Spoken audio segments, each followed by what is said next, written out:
نفخ یکی از اون حالتهای اذیت کننده است که گاهی با هیچ دمنوش و دارویی هم خوب نمیشه. توی ویدیو نه تنها می‌خوایم علتاشو بگیم و غذاهای نفاخ رو با هم بررسی کنیم، از اون طرف می‌خوایم بگیم درمان خونگیش چیه و چه داروهایی هم میتونن توی درمانش تاثیر بذارن. خب اول از همه بگیم نفخ چیه؟ نفخ احساس پری و بزرگ شدن در قسمت شکمه که به علت تجمع گازها در قسمت معده و روده اتفاق میفته. علت‌های مختلفی میتونه داشته باشه. شاید شایع ترینش خوردن غذاهای نفاخ هست که در ادامه تقریبا همه رو با هم بررسی میکنیم. یه علت دیگه‌اش میتونه به هم خوردن تعادل میکروبی در دستگاه گوارش باشه. خب همونجور که میدونید ما یک سری میکروب‌های خوب توی دستگاه گوارشمون داریم، یک سری میکروب‌های بدم میتونن وارد بشن. وقتی تعادل اینها به هم میخوره خب باعث میشه که مثلا نفخ برای یک فرد بیشتر و شایع‌تر بشه. یه علت دیگه هم میتونه بلعیدن زیاد هوا باشه که حالا این بلعیدن زیاد هوا یا حین غذا خوردنه که مثلا من عادت دارم زیاد صحبت میکنم و زیاد حرف میزنم، یا اینکه فردی هستم که خیلی آدامس میجوم و عادت به خوردن آدامس دارم، یا اینکه اصلا عادت به خوردن نوشابه‌های گازدار و حالا نوشیدنی‌های گازداری که میتونن هوا رو وارد دستگاه گوارش کنن بیشتر دارم. و علت‌های آخرم میشه علت‌های بیماری گونه که حالا از یبوست ساده بگیرید میتونه باعث نفخ بشه تا بیماری‌های مثل سندرم روده تحریک پذیر یا حتی بیماری‌های جدی‌تری مثل کرون یا کولیت یا حتی عفونت‌ها. خب بریم سراغ غذاهای نفاخ. شاید سررسته غذای نفاخ بشه حبوبات، به خاطر اینکه خب حاوی ترکیباتی هستن که برای بدن قابل هضم نیست ولی برای باکتری‌های بدن قابل هضمه، مثل استاکینوز و رافینوز که در مثلا نخود و عدس و لوبیا و اینها داریم.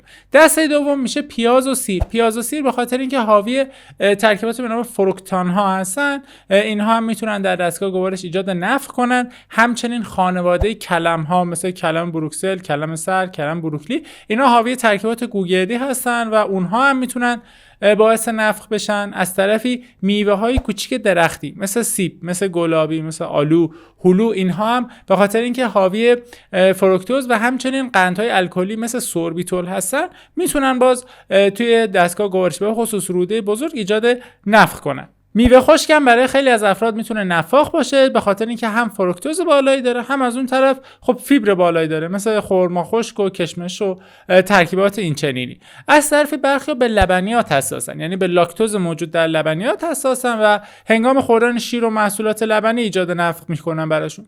از طرفی بعضیا به خوردن شکلات یا حتی نوشابه‌های گازدار میتونن نفخ برای اونها تشدید بشه.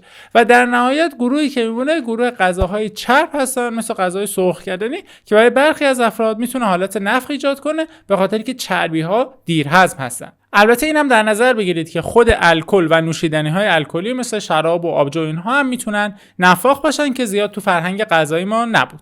خب بریم سراغ درمان‌هاش. ما چه درمان‌هایی داریم؟ اول از همه این غذاهایی که لیست کردیم و ببینید با کدومش حساس ترید. اگر گروه غذایی خاصی است که شما حساسیتتون بیشتره خب مصرف اون رو کم کنید. دوم، پخت خیلی میتونه روی ترکیبات نفاخ اثر بذاره و اونها رو کم کنه. به طور مثال من اگه حبوبات رو بیام خوب بپزم یا شب قبلش بذارم خوب خیس بخوره خب میزان نفخش خیلی کمتر میشه. یا میوه خشک رو اگه کمپوت کنم و بخورم میزان نفخش به میزان زیادی کم میشه.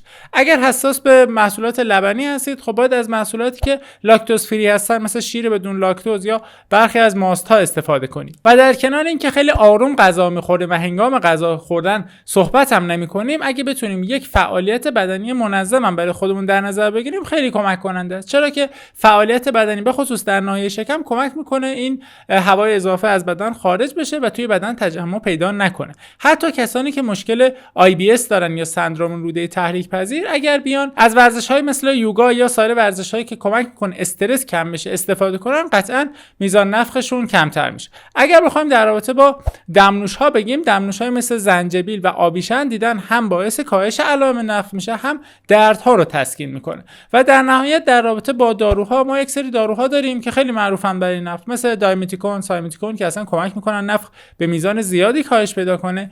یک سری از داروها داریم که حالت آنتی اسید دارن مثل شربت معده، اگر نفخ به خاطر تجمع گاز در ناحیه معده باشه خیلی کمک کننده است.